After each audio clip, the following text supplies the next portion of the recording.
Alright, we're going to take a look at a few little tips when you're working in Adobe Bridge. Now I've had to scale mine down a little bit to fit in my viewing area, but the same principle applies.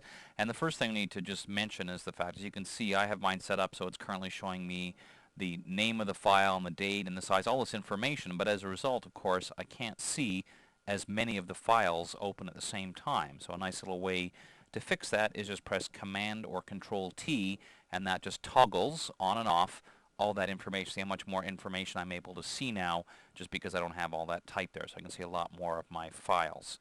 You can also use another keyboard shortcut if you want to toggle between these different views at the very bottom where you could actually click on them. You can also press Command or Control and the backslash key, and that will toggle through the various views that are built into Bridge. So instead of having to click on them to decide which one you want to look at, you just simply keep pressing that little toggle and it will switch. It's just Command or Control and the backspace key. Now, the other thing we can take advantage of, which is very, very cool, is the ability to do a slideshow.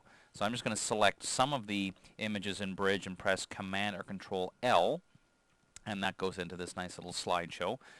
It'll tell you how many images there are and so on. But what's very cool about this is you can actually look at the images big and then rank them. So you just press any number from 1 to 5. I want to rank this a 4, and then move on to the next one and make this a 3, and so on. And basically you're just scrolling through the images, and if you ever come along one that you actually want to open in Photoshop, just press O for open, and it jumps you into Photoshop. You can sort of partially see here on my filming area that's actually Photoshop that we're in.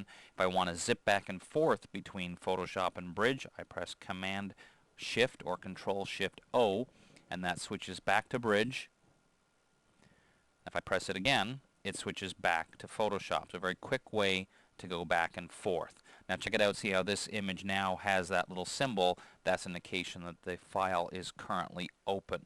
So that's just a few little tips here. There's a lot more you can do with Bridge, but that will at least get you started taking advantage of the way Bridge works very nicely with Photoshop.